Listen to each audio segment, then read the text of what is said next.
যত চাঁদাবাজি টাদাবাজি আছে সেগুলি কেমনে কম করবেন, বেশি করবেন, কোন জায়গায় করবেন, কোথায় করবেন না, এগুলি ঠিক করেন। অনেকেই গণতন্ত্র মানে বোঝে যে আওয়ামী লীগ যেগুলি করতো, মানে এটা এই অনেকের সাথে আমিও আসি, অনেকেই গণতন্ত্র মানে বোঝে যেই দুষ্টামিগুলি যেই অপরাধগুলি আওয়ামী লীগ করতো, গণতন্ত্রের মানে হচ্ছে সেগুলি আওয়ামী লীগ আর করতে পারবে না, সেগুলি করবো হচ্ছে আমি।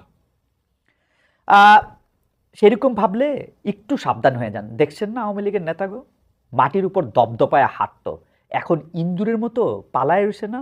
ওরকম করলে আপনাদেরও এই দশা হবে। এইবার একটু কাজের কর্মে মন দেন গো উপদেষ্টা মন্ডলী। অনেক তো সংস্কার করলেন, এর মধ্যে আপনাদের চোখের সামনে দিয়া কাউয়া কাদের পগার পার হয়েছে, 3 মাস কই লুকাইছিল কেউ জানতেন না। কেন? স্বরাষ্ট্র উপদেষ্টা বললেন যদি জানতাম কই আছে তাহলে ধরে ফেলতাম। হা হা। কবিতা মনে আছে ওই যে বাবুরাম সাপুরে, যে সাপের চোখ নেই, শিং নেই, নখ নেই, ছোটে নাকি হাঁটে না, কাউকে যে কাটে না, করে না কো ফোঁস ফাঁস, মারে না কো ঢুস ঢাস, নেই কোনো উৎপাত, খায় শুধু দুধ ভাত, সেই সব জ্যান্ত গোটা দুই আনতো, তেরে মেরে ডান্ডা করে দেব ঠান্ডা। বাহ, বেশ বেশ বেশ। অর্থ উপদেষ্টারে বলি আওয়ামী আমলে যে অপকর্মগুলি করা হয়েছে, সেই অপকর্মগুলি কথা কই আর কতদিন কইবেন যে এই অপকর্ম হয়েছে অপকর্ম হয়েছে? 4 মাস হয়ে গেছে গো স্যার, একটু এবার করেন। বা এই এই যেই অপকর্মগুলি করা হয়েছে, ব্যাংকের খেলাপি ঋণের টাকাগুলি যে নেওয়া হয়েছে সেগুলিকে আমরা ফেরত পাবো। ভবিষ্যতে যেন এরকম না হয় তার জন্য কি ব্যবস্থা করতেছেন আপনারা?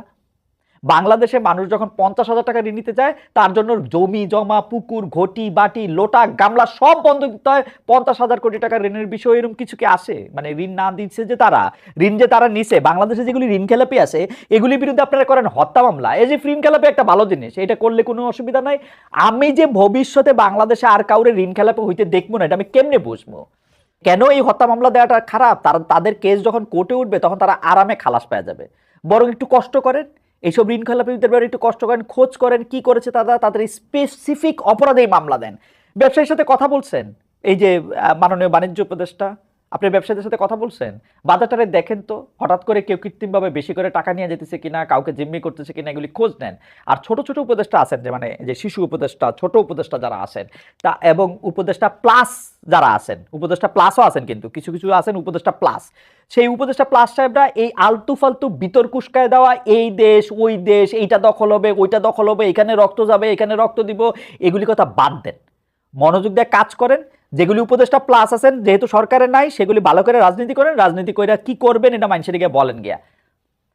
আমরা বিজয় দিবসে খুশিতে ঠেলায় ঘুরতে ঘুরতে মোদিবা একটা পোস্ট দিলেন, তিনি বাংলাদেশে বিজয় এতই খুশি হয়েছেন যে এটাকে ভারতের আপন করে নিতে চাইতেছেন, মানে আমারাইজ করে নিতে চাইতেছেন। সাথে সাথে আমাদের উপদেষ্টাদের মধ্যে আরো বেড়াছাড়া লেগে গেল। একজন তীব্র প্রতিবাদ চালাইলেন, আরেকজন বাংলাদেশের নতুন মানচিত্র হাজির করে কিছুক্ষণ পরে সেটা আবার মুছে দিলেন। ভাই, যে পোস্ট করে আবার মুছা ফেলতে হয় সেটা করার আগে কয়েক মিনিট ভাবেন। একই বিষয় দেখা গেল শিল্পকলা একাডেমি কর্মকাণ্ডে, বিজয় উৎসব হয়ে গেল ডিসেম্বর উৎসবে, আবার অ্যাবাউট টার্ন, বিজয় উৎসব হয়ে গেল ডিসেম্বর উৎসব, আবার অ্যাবাউট টার্ন। কিসের ভয়ে আপনারা এরকম পেন্ডুলামের মতো এরকম দুলতে থাকেন? আপনাদের ইনকনফিডেন্সও দেখা যায়, তাতে আপনাদের উপর আমাদের ভরসা করতে ভয় হয়। উইনি দ্য পু এই বিষয়ে আমার মানে উইনি দ্য পুরে কিন্তু আমার বিরাট ফিলোসফার মনে হয়, মানে after Tom and Jerry Winnie the Pooh হচ্ছে আমার কাছে একটা বড় ফিলোসফার।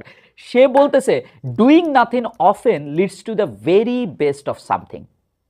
নেন, ইংরেজিতে বললাম, এই ভাষায় বললে তো আবার কথার দাম বেড়ে যায়। আপনি দেখবেন আমরা যখন মানে কোনো কথার একটা জোর দিতে চাই তখন এটার মধ্যে একটা ইংরেজি বলি। মানে ধরেন কাউরে কইছে বেরিয়ে যাও, বেরিয়ে যাও কই আমাকে পোষায় না, আমাদের কইতে হয় গেট আউট। এর যে বেরিয়ে যাওয়ার অর্থ সে বুঝতেছে না, গেট আউট করলে সেটার মধ্যে এটা বুঝবে। বাদ দেবেন। আসি নির্বাচন প্রসঙ্গে। শেষ পর্যন্ত ডক্টর ইউনূস নির্বাচনের একটা সম্ভাব্য তারিখ ঘোষণা করেছেন। তিনি বলেছেন 2025-এর শেষে বা 2026-এর শুরুতে নির্বাচন হবে। এইবার নিশ্চয়ই বাংলাদেশের পরবর্তীতে যারা ক্ষমতায় আসবেন তারা শান্ত হইতে পারবেন। এখন একটু দম নেন, মানুষের কাছে যান, তাদের দাবি তাদের এক্সপেকটেশনগুলি শুনেন, তাদেরকে প্রতিশ্রুতি দেন, ওয়াদা করেন, বলেন যে আপনারা ক্ষমতায় যাবেন না, দায়িত্বে যাবেন এবং শেখ হাসিনার মতো ফেসিবাদী হয়ে উঠবেন না। অন্তত এখন তো বুঝতে পারলেন ডক্টর ইউনূস সরকার অনন্তকাল থাকতেছেন না। এইবার আপনাদের এই ঘ্যানর ঘ্যানর প্যানর প্যানর বাদ দিয়ে রাজনীতিটা করেন। এই বাংলাদেশে যত উপানুষ্ঠানিক অর্থনীতি আছে, মানে উপানুষ্ঠানিক অর্থনীতি মানে সাদা বাংলা ভাষায় যেগুলিকে আসলে চাঁদাবাজির বিভিন্ন খানা আছে, মানে এইটা আমি আরেকজনের কাছ থেকে শিখা একটা কথা কইলাম আর কি। আসলে এই যে ইসলামের জন্য এত মানুষের এত স্যাক্রিফাইস, এত কষ্ট স্বীকার, এটা হযরত মুহাম্মদ সাল্লাল্লাহু আলাইহি ওয়াসাল্লামের পথ অনুসরণ করেই তিনিও আরেকটা সাংঘাতিক বৈরী পরিবেশে থেকেও মানুষকে ডাক দিয়েছেন ইসলাম ধর্ম বোঝার জন্য, যে তোমরা দেখো আমরা আসলে কিভাবে খাই, কিভাবে থাকি, অন্যদের সাথে আমাদের সম্পর্ক কিভাবে তৈরি হয়, মোট কথা কিভাবে জীবনযাপন করি, কিরকম কাপড় পরি, কিরকম ব্যবসা করি, দেখো আসো এগুলি নিয়ে কথা বলি। এই যে পারস্পরিক কথাবার্তা, এই যে দাওয়াত, এইটা অনুবাদ করতে গিয়ে তাবলিগে জামাত সারা পৃথিবীতে ঘুরছে। তারা ঘর বাড়ি, নিজস্ব ব্যবসা বাণিজ্য, চাকরি ফালায়া বা কোনো সময় বা কোনো সময় নিজেদের অনেক কাজের সময় তার আর পরিমাণ অ্যাডজাস্ট করে হলো তারা এই জিনিসগুলি করতেছে। অথচ এই যে সাতপন্থী আর জোবায়েরপন্থী মারামারি, কে ওয়াজ করবে আর কে আখেরি মোনাজাত করবে, এই নিয়ে কারাকারি, তাবলিগি জামাতের স্পিডের সাথে এটাতে একেবারেই খাপ খায় না। এখন দেখেন কে এইটার মধ্যে ওয়াজ করবে, কে আখেরি মোনাজাত করবে, এটা নিয়ে যখন দুইটা পক্ষের সৃষ্টি হয়েছে, আমাদের কি উচিত হয়েছে এই বিভেদের আগুনে আরো তেল ঢালা, নাকি এইটা কিভাবে থামানো যায় সেটা দেখা? আমরা টঙ্গীতে একটা ছোট মাঠ দিছি, শুধু এমন একটা মাঠ, আমি আগেও বলছি যে এটা আসলে ফরজ ইবাদতের জায়গা না। মানে এটা তো মক্কা না, এটা তো কাবা শরীফের লোকজন হজ করতে যাবে, ইসলামের 5টা স্তম্ভের একটা, অনেক ফরজের একটা, তা তো না। যথেষ্ট টাকা থাকলে হজ আদায় করতে হবে বাধ্যতামূলক, তা কিন্তু না। অথচ এই যে গরিব একটা দেশ, এখানে বাতাস দূষিত, যানবাহনের সংকট, জীবনের ঝুঁকি, সেখানে ফরজ ইবাদত না হওয়া সত্ত্বেও মানুষ সমবেত হইতেছে সারা দুনিয়া থেকে আইসা, সেখান থেকে মানুষ ওয়াজ শুনতেছে, আলোচনা শুনতেছে, পরবর্তী দিনে করণীয় শুনতেছে, বর্তমান সময়ের আলাপ শুনতেছে, আমরা কিভাবে চলবো, থাকবো, পড়বো, খাবো, এগুলির নির্দেশনা জানতেছে। এই জায়গাটার মধ্যে আমরা কি এই বিভেদ সৃষ্টি করতে করতে 4জন মানুষ মাইরা ফেলবো? মারা গেছে কিন্তু 4জন লোক, 4জন মানুষ আমরা মাইরা ফেলবো? কি প্রতিষ্ঠা করতে আপনারা তাদেরকে মেরে ফেলা হলো বলেন তো? আপনারা কি জন্য তাদেরকে মারলেন আমার একটু বলেন তো? এটা কি যুদ্ধের ময়দান? সাতকে, জুবাইরকে, এর মধ্যে আবার কে সাতপন্থী কে জুবাইরপন্থী, কোত্থেকে এইগুলি আমাদের কাছে এত মারাত্মক ইম্পর্টেন্ট হয়ে উঠলো? মানে এটা কি সবাই খেলা? মানুষের প্রাণ কোনো অর্থ বহন করে না?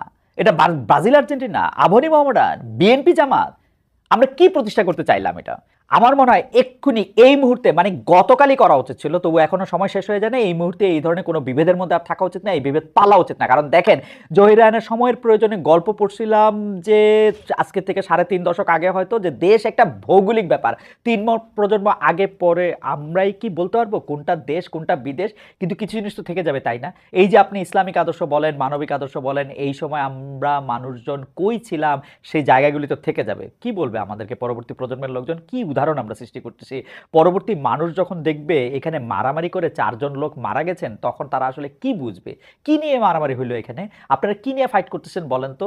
জনাব সাতপন্থী এবং জনাব জুবাইরপন্থীরা কি প্রতিষ্ঠিত করতে চাইতেছেন? কতটা প্রিয় হয়েছেন আল্লাহ? কোন ইসলাম প্রতিষ্ঠিত করতেছেন আমার একটু বুঝান তো, কোন ইসলাম আপনারা প্রতিষ্ঠা করছেন? এবং আমরা যারা এর মধ্যে ফু দিতেছি, এর মধ্যে কে ঠিক কে বেঠিক সেই বিশ্লেষণের বোর্ড বসাইছি, তাদের মধ্যেকার ব্যবধান আরো বাড়ায় তুলতেছি, তারা কি চাইতেছি বলেন তো? এটা কি একটা টেস্ট ম্যাচ? এটা টুর্নামেন্ট চলতেছে? আমরা কি কেউ জিততেছি? এই প্রশ্নটা আমি রাখলাম আপনাদের জন্য। আমাদের দেখেন সবকিছু তাড়াহুড়া, যেন মাথার ভিতরে রেস চলতেছে, এত তথ্য, এত ঘটনা, এত খবর, দুনিয়া বাই বাই করে ঘুরতেছে, আর আমাদের মগজের ট্রাফিক জ্যাম লেগে যাচ্ছে। একটা অস্থিরতা ঘুরপাক খাইতে থাকে, কত কিছু করতে হবে, কত কিছু বলতে হবে, কত কিছু লিখতে হবে, কত কেউ ভুল বুঝতেছে, ভুল ভাল বলতেছে, এদের জবাব দিতে হবে। এই অস্থিরতার চোটে কিছুই করা হয় না। নিজেকে যে এত অপরিহার্য মনে হয়, এটা আসলে কেন হয় এরকম? আমরা একটা ঘোরের মধ্যে থাকতে চাই বোধ হয়। কোনো একটা ইস্যু নিয়ে আমি যদি কিছু না বলি, দুনিয়া কি থেমে যাবে? আমারে যদি কেউ ভুল বোঝে, মনে মনে গালি দেয়, কি আসে যায়? আমারে কেন এত